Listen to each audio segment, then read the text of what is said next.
Olá, povo de Deus, tudo bem com vocês? Ótimo dia na presença do Senhor. Olha aí, vamos juntos recapitular o estudo da palavra? Hoje, Ezequiel, do capítulo 32 até o capítulo 34, Mateus 19, do verso 16 em diante, onde fala também sobre a história do jovem rico. Vem comigo, em nome de Jesus. Em Ezequiel 32, estamos vendo uma repreensão ao Egito. Por conta do quê? Da sua tremenda soberba, o que fica para nós como lição extraordinária para a gente não ficar de nariz em pé por aí, nos achando melhor do que todo mundo. Afinal de contas, todos nós fomos criados à imagem e semelhança de Deus.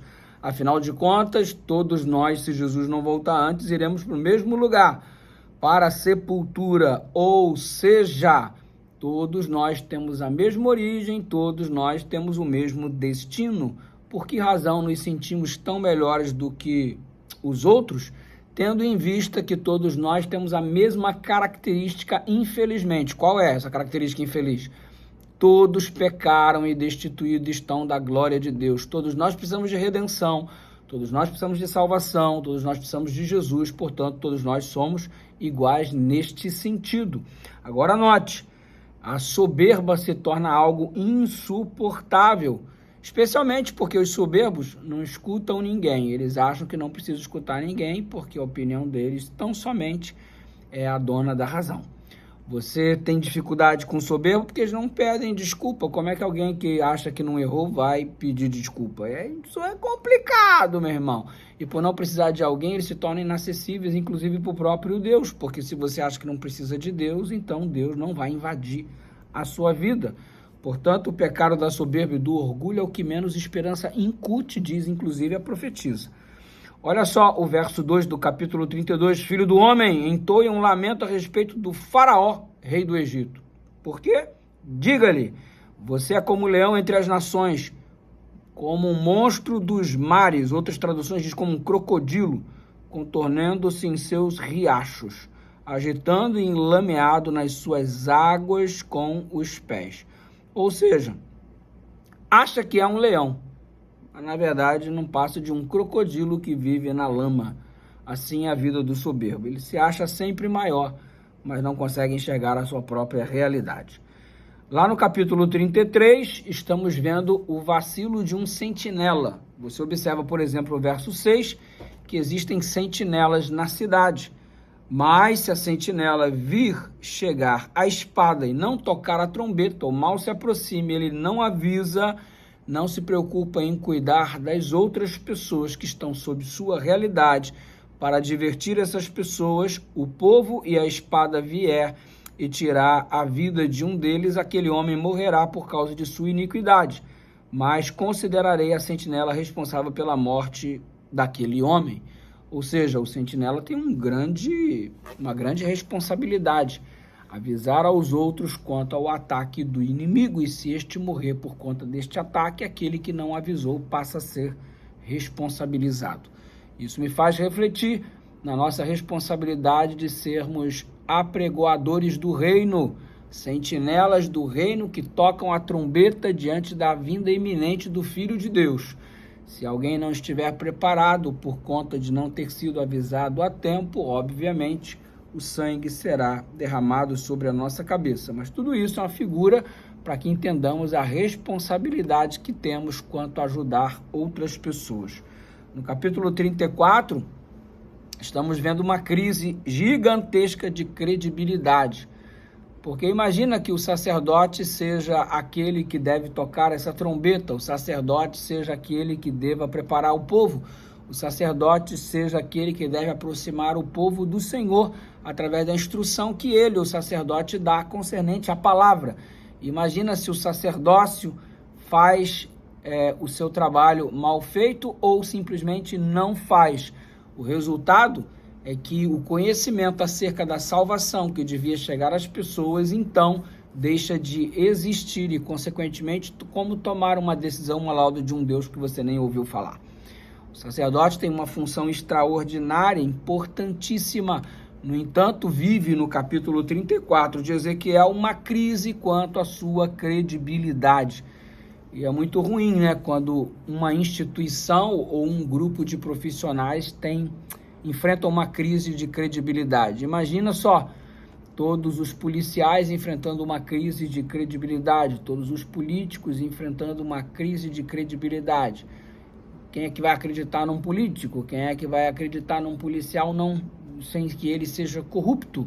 Quem que vai acreditar em um ministro num mar onde muita corrupção ou muitos pecados de promiscuidade têm sido promulgados em meio ao ministério sacerdotal, mesmo no meio ao sacerdócio católico, como em meio ao sacerdócio protestante, escândalos sobre escândalos no mundo político, escândalos e mais escândalos junto à polícia, escândalos e mais escândalos junto ao sacerdote.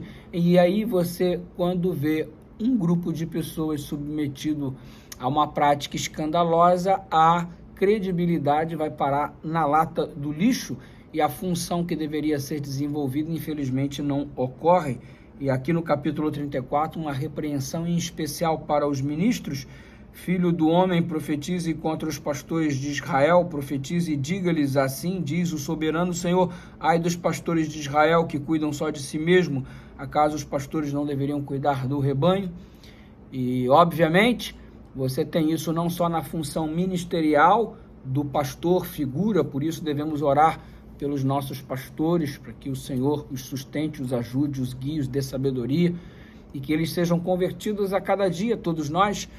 Mas é claro que isso é muito mais abrangente do que simplesmente ao ofício do pastor, ou do policial, ou do governante, ou do político, mas todos nós enfrentamos algum tipo de crise de credibilidade.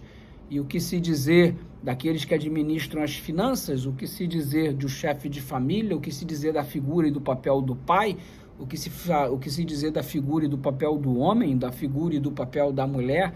Crises de credibilidade são desenvolvidos e a gente precisa estar ciente da nossa responsabilidade quanto à influência na vida daqueles que nos cercam, de modo que eu, como pai, sou responsável pela influência que eu gero ao meu filho. E será que o meu filho, olhando para mim, enfrenta uma crise de credibilidade? Será que, como cônjuge, da mesma forma, meu rebanho olhando para mim, ou você olhando para os seus líderes? Enfim, é tão ruim esse ambiente de crise de credibilidade, mas que, acima de tudo, tenhamos os olhos fitos no Mestre para não perdermos o rumo da nossa caminhada, porque alguns não estão fazendo o trabalho muito bem. Então, se há alguns que estão jogando a credibilidade na lata do lixo, isso não significa que todo o joelho tenha se dobrado a Baal, isso não significa que não haja um remanescente. Afinal de contas, no meio da lama sempre existe um lírio, e que eu e você nos preocupemos em nos agarrar a Cristo, a fim de que sejamos este lírio, este bom testemunho, e que todos nós juntos possamos estar em grande corrente de oração para que Deus converta o coração de todas as pessoas que estão em contato com o Evangelho e que vivamos a plenitude deste Evangelho na nossa vida em nome de Jesus. Viver a plenitude do Evangelho significa mais do que simplesmente pensar em alguma coisa, mas fazer algo significativo. É sair do campo da imaginação para o campo da ação. Uma ação que glorifica, uma ação que testifica, que testemunha.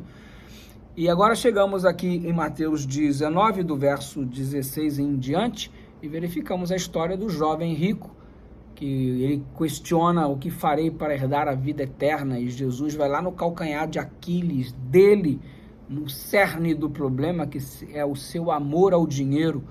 Nada contra ter dinheiro é bom. O grande problema é quando tornamos o dinheiro alguma coisa que tem um valor que na verdade ele não agrega. E esse dinheiro torna-se para nós um nosso Deus, e é a prioridade de nossa vida mais do que as pessoas e principalmente mais do que Deus. Aí a casa cai, aí complica. E o jovem rico era apaixonado pelas suas riquezas, e Jesus foi exatamente ao ponto. Que nessa manhã Jesus chegue ao ponto que está nos deixando de fora do reino, para que possamos resolver este ponto com a ajuda dele, com a graça dele, e que possamos ter a plenitude do reino em nossa vida, vivendo na verdade o evangelho não de aparência, mas um evangelho de fato que seja produto de alguém que foi transformado por Deus, que seja essa a nossa realidade.